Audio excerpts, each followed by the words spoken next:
promise, I am going back to work this week.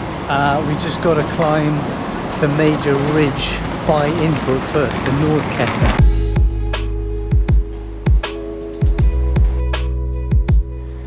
We're flying back tomorrow. This week I'll be welcoming the new medicine students, the new first years to the course, and the physician associate students.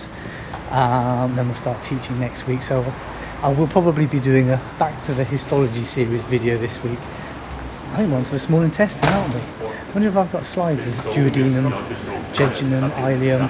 We can see how it's different to the previous bits that we've looked at the gastrointestinal tract, see how the small intestine changes as you go along.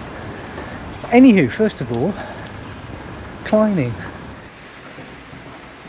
Thunderstorms are forecast this afternoon. It's a very, very long via ferrata. It's, like I say, it's really, really high up. So we're trying to be quick this morning.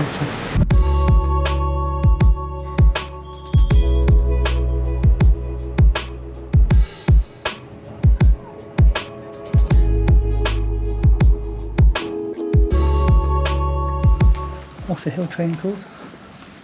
It's what? The hill train, we have a train up a hill. Is that Yeah, one of them trains will goes up mountains, one of them. 2 cable cars. I can't think what it's called. Now you've said it. Funicular.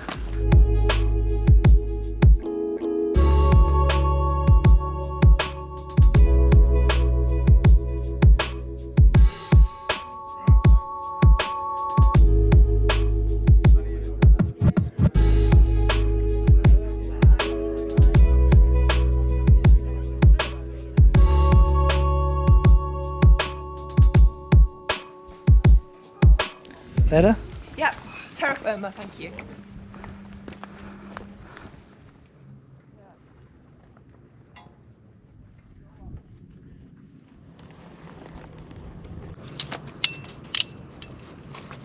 It's a very long ridge. Supposedly takes about 6 hours to complete, but we're faster than recommendations. But we've got the first cable cars up. The plan is slow is smooth and smooth is fast, and get this done and get back down off the mountain before any thunderstorms start to develop. Definitely. Forgot my thicker finger tape. It's alright. This isn't a hard via for us, it's just very long and it's very high. Okay, here we go. Okay. Right in.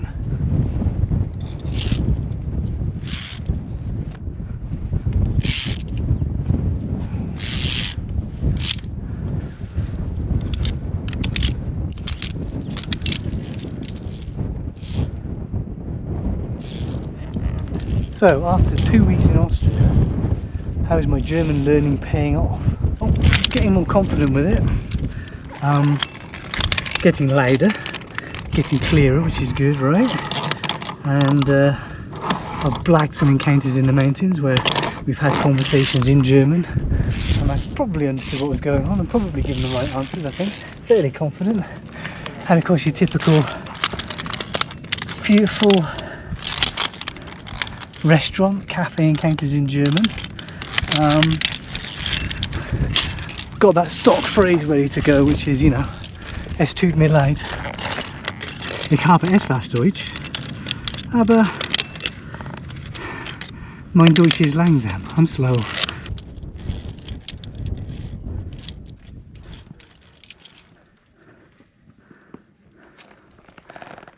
First peak. Yeah, after the first steep bit, it's just a bit like a North Wales scramble now.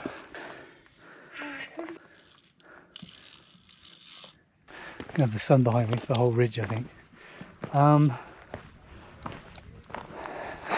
I found that, like in a restaurant, when you're switching between having an English conversation and the waiter comes up to you and speaks to you in German, that's really hard. It's a bit like when I'm doing a revision session in the lab and I've been talking to somebody about cranial nerves for half an hour, and then somebody comes up and asks me about the muscles of the foot, and there's a real lag with my brain having to switch gears and start recalling different information. There's honestly there's a measurable lag.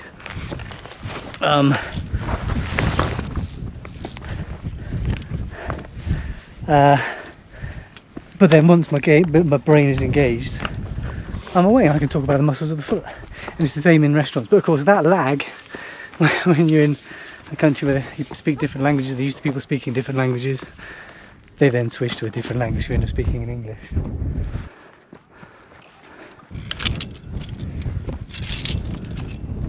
I don't like the dragging the things when you're stood up. Yeah? They're a pain in the bum.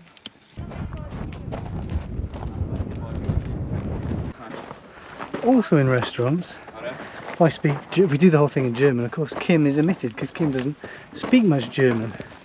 That ended up in her getting a white wine instead of a red wine at one point. Anyway, so I'm starting to find that even though my German is getting better, particularly now we're in Innsbruck, because you've got so many people from different countries and English is a common language, you end up going back to English anyway. But I'm very much enjoying, we went to the zoo, I'm very much enjoying being able to read German and not having to translate. So we went to the zoo and I could read the plaques by the animals and stuff. Most of them I could read most of it and just have to translate the odd extra word, which was really nice. In some cases didn't have to look up anything at all, and that's a nice way to visit a country. There's the cable car station.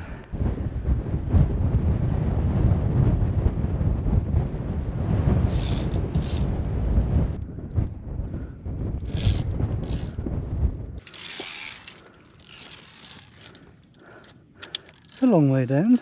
Yeah. Beautiful ridge.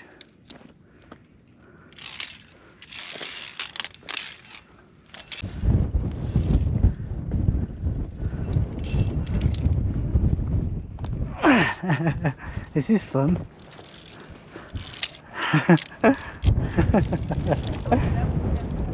It's like a miniature.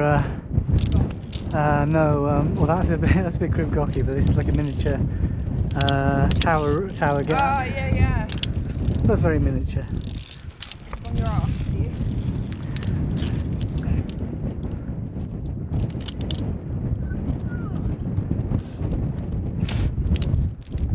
Let's go down there.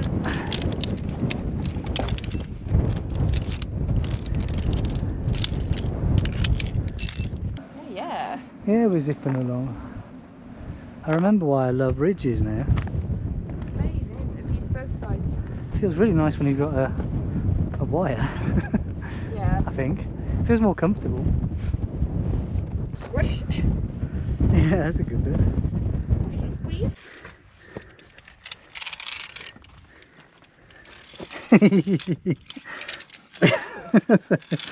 That's good fun. Oh, my nose is running. It's not that big at all. Yeah. Ah, this is what we get for going back to a city. Sore throat in a bit. There are 3 peaks, so 3 crosses in the first section. I think the third peak, which we're going to come up to in a little while, is the highest at 2,500 metres. And then you drop down to a saddle, and you can walk down to the cable car station from the saddle. And then there's a second section, another 2 peaks, which we're gonna do today. The weather looks great. Look at that view. Up there next. This looks good. Just a route for the stones to take down.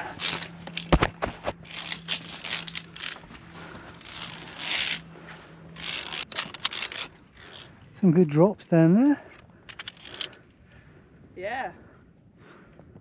It's a funny feeling walking on a ridge with a wire, because you're normally pretty comfortable with your handholds and your ledges, and sure it's a big drop off, but you know, and that makes you feel a bit nervous. When you've got a wire, there's no nervousness at all.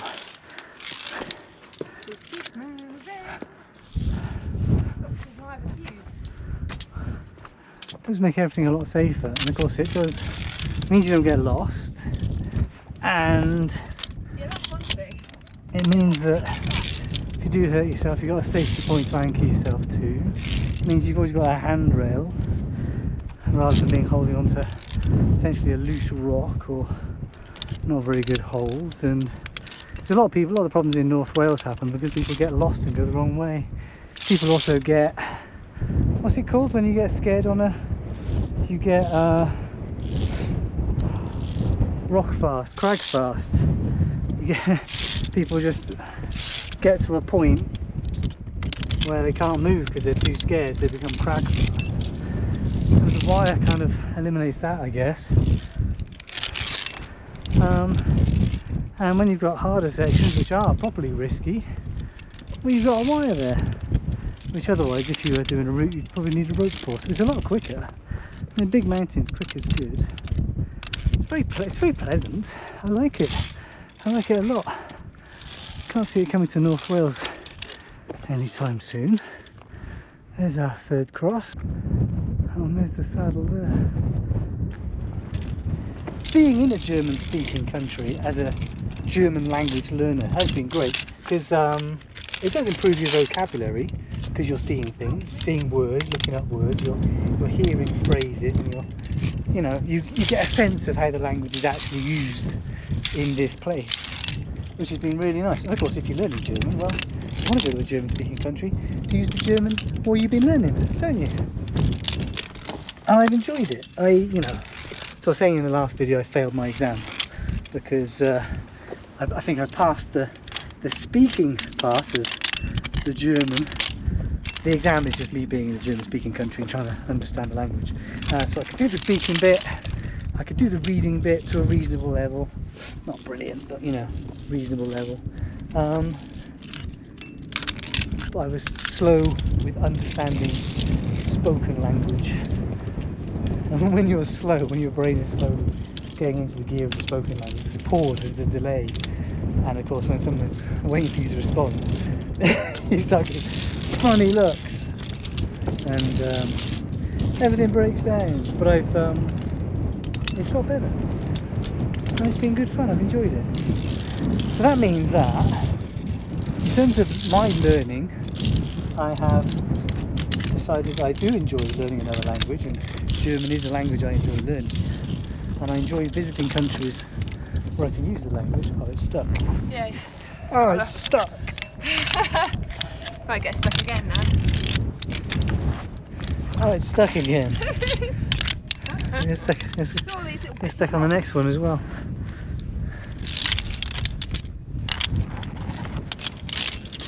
What I'm trying to say is that, because I know I'm speaking to an audience of learners, that I'm enjoying my learning, I'm going to continue my learning, so I need to, oh here we go, so I need to consider how am I going to change my learning to make everything better. But first of all, look what we found. It wobbles. There has been a debate about putting a bridge up on Tower Gap, the end of the Tower Ridge route on Nevis, and it would absolutely ruin the route. Really cool. This is great. Awesome. Wow, I love it. That makes everything very easy.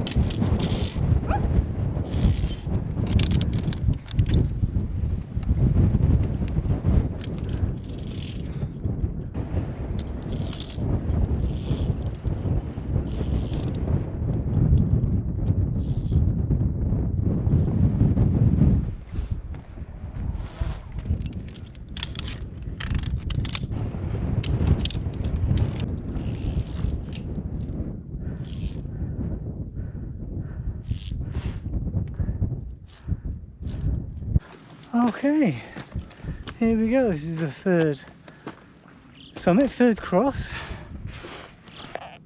Only took an hour 50 and we got chuffs at the top demanding breakfast. Give us your scraps. You can go away. We'll stop and have a drink. You guys. So bold. This is a really common route because yeah. So there's then a descent down to the saddle. That's the end of the first section, and the second section's over there.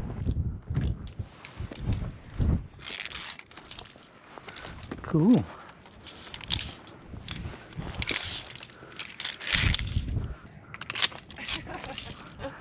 Slidey, slippy, slidey.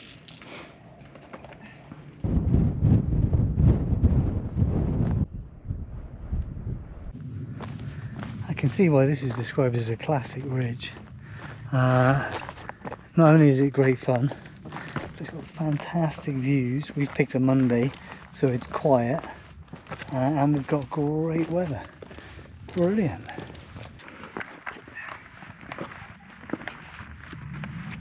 Are you going to miss all this when we go back to Wales? Oh god, yeah. I'm looking forward to getting back to the sea though. I miss the sea. Mountains are so beautiful. And it's quiet and peaceful. Yeah, those shapes there. Oh yeah. We're on our own now. Nobody else is doing the second section. It's just us.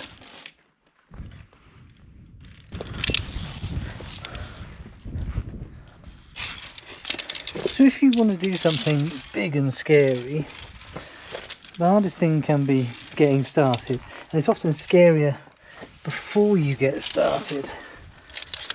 Once you get started, you're very much focused on the bit in front of you that you're doing right now. Sure, you've got the whole picture in your mind, and you've got the risks and what you want to be able to achieve and that sort of thing, but you're very much focused on what you're doing right now. And the more you do of it, the more you realise that it's fine and you're quite comfortable with it. And those things that you were scared of, because often the things that you're scared of when you're learning a language or you're going climbing are things you make up, things that you imagine happening or going wrong. And then when you start doing it, those things hopefully don't happen. And you get a better understanding of what it is that you're doing and the real risks and whether your fears were justified or not, and it just gets less scary. The hardest thing is starting and then just focus on the bit in front of you. So with anatomy, when we teach anatomy, that's why we break it up into learning outcomes or systems or regions, because the whole thing is overwhelming. It's too much. But you should just do this. Doesn't matter what order you do it in, doesn't matter how you break it up, it's always wrong. And eventually you get all the bits and you focus on the bit that's in front of you right now. And after a year's study, if you're doing medicine or something like that, it's amazing how much you know. And hopefully it's not scary. It's part of your vocabulary, part of your knowledge, and you're just using it every day. Oh wow. Whoa.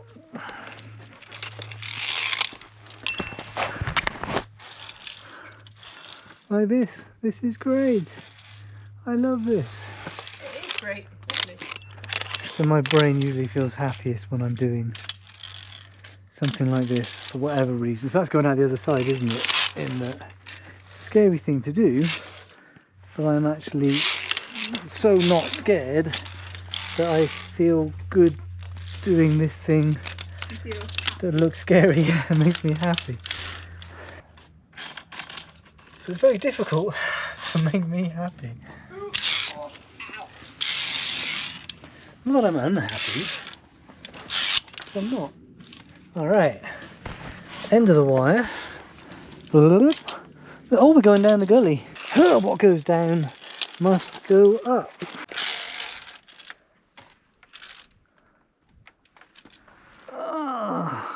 That's cool. I love going into the mountains, into strange places. Very Lord of the Rings today. Oh, that's so cool. Yeah. Oh. So with the ridge you get two views.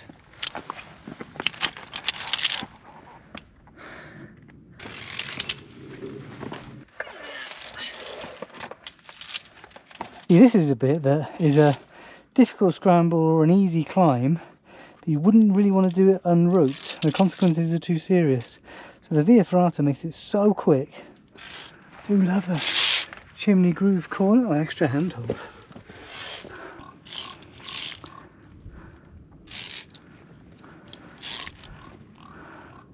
That's cool. We were going up that ridge, but got some other plans for us.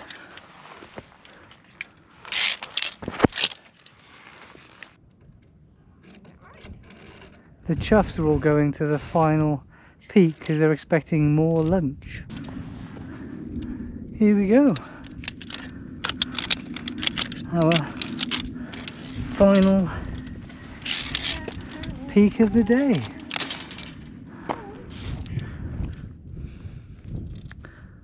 Actually, that's our final peak in Austria. Oh, that's Because sad. I got to go back home and teach anatomy to you lot. But it was really good. Brilliant. So quiet. We just got there's more Via Ferrata down there. And then there's a path back to the cable car station, and then we're done. So, going to a German-speaking country was my exam, was my test for my German language skills. So, what have I done? What am I going to change as a result of that? That's why we test, to find out what is working in learning and what is not working in learning. So, as a result, I'm going to keep doing what I was doing because I enjoy doing that method of learning that I've been using, and I'm gonna be a little bit more applied, a little bit more practical, a little bit more purposeful in doing those same exercises, and maybe do a little bit more each day, maybe do them a bit earlier in the day. But because my listening is bad, I'm going to add a lot of listening time. So I'm going to use YouTube. I was already using YouTube. I think I'm going to use channels like Slow German and Easy German, because well, Slow German is in the name. The pace is great, I can listen, I can learn, I can get used to the sounds. And if I try and do a bit of that every day in addition to the other stuff, because language takes a lot of time to learn, a lot of hours, it's a time on task subject like anatomy is. So if I add that, and then I'll come back, I'll go to Salzburg or Vienna or Berlin, because Kim wants to go as well, and I can test my language again, right? That's how we learn, we test. We think about what went well, what didn't go well, improve our method, test again, bum, bum, bum, bum, bum. That's the method. I don't want to leave the mountains. I have to leave the mountains.